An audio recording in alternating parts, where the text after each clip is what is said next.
Did you ever come to a place and instantly recognize it as your Ultima Thule? The one spot in all God's world where you belonged, where your roots could go deep into the soil which would forever nourish you, where inspiration and spiritual blessing welled up from the earth. Such a spot, so it seemed to me, was Priest Lake in Idaho.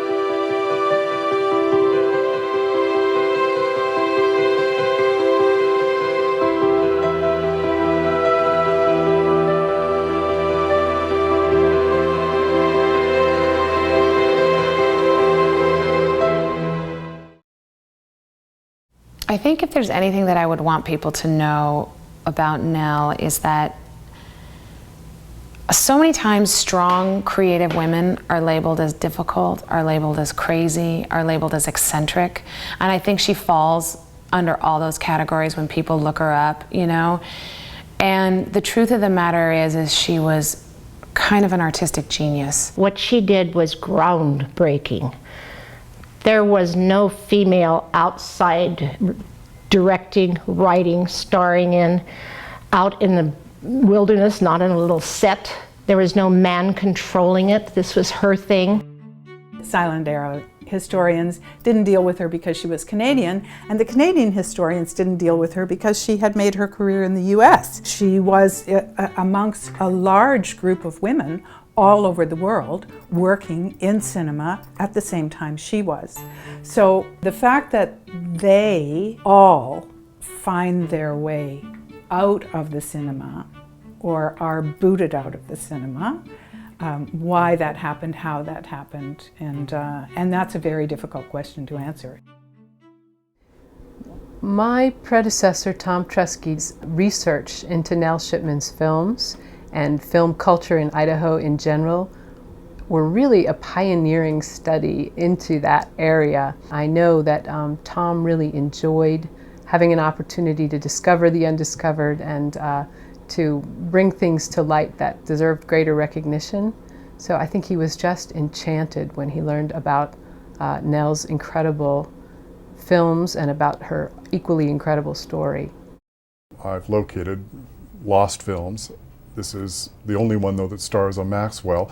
The original was a tinted film, and the negative, although it was black and white, we've made a tinted print to correspond with Nell's original directions.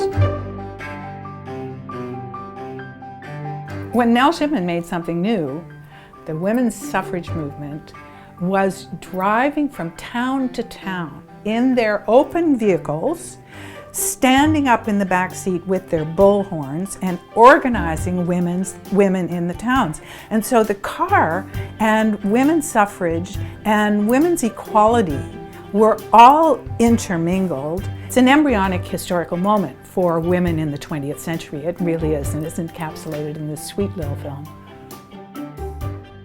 Nell Shipman saved a lot, most everything. She suffered several fires and robberies, but somehow a great quantity of her papers, probably about 20 boxes, survived. I think she was conscious of her place in film history, although she probably had no idea that necessarily that her papers would end up in a university archive.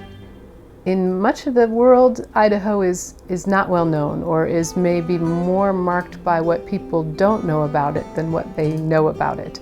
And it tends to attract creative people who want to come into a less overdetermined space, a big physical and mental space in which to find their creative voice and be inspired by nature. I think that was true of Nell. She actually described Priest Lake as her Ultima Thule, that is, the land which is beyond that which is known, because of its beauty and its remoteness and her ability to just put her feet down there under her and work The people that Priest-like attracted, and right from the beginning, are folks that are individuals, folks that don't need a lot of society, and folks that are pretty self-sufficient. And they got the name of sourdoughs. She was a lot like those sourdoughs. She was using the lake just the way the miners were or the loggers were for her fame and fortune. She often refers to the money she gets from her backers as her grub stake.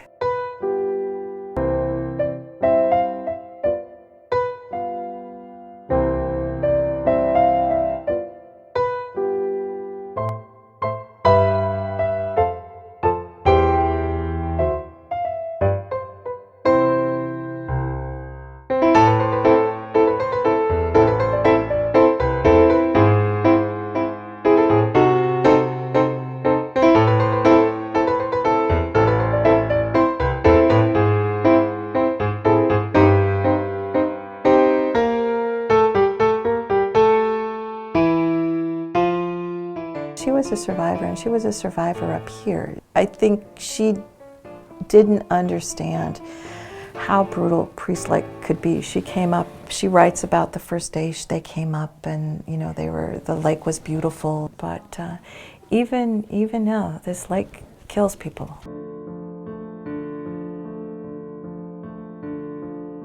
I'd gone out on the ice with the binoculars for a look down lake to see if the dog team was coming. Walking out over the ice, looking at the rim of the mountains, sensing the peace, the solitude and hushed beauty of the place, I found myself wondering why there must be so much worry. Then suddenly I heard a cracking and rumbling underfoot. I was foundering in deep water. Even if I shouted my lungs out, I would not have been heard. The chill was biting. Soon I'd be numb, and the end would come. I think I prayed.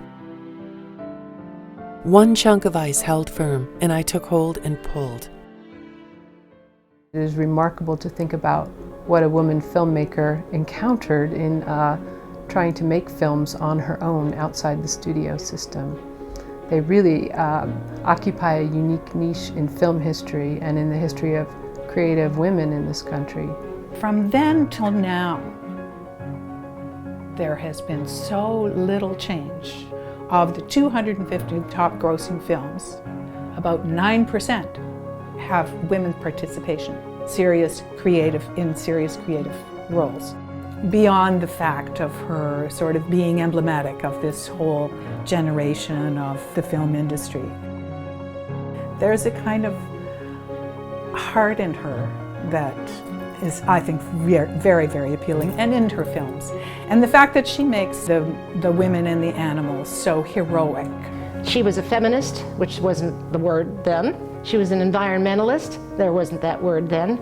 She was an animal rights person. There wasn't that word then. She was all three of those things, and those are important things today. The sad thing, she applied to the motion picture home for retired actors. There was no record, because they didn't keep records then, like Screen Actors Guild does now, of her stuff. They said, you don't qualify. Oh my God, she made so many films. That was a low blow. To them, she was nobody.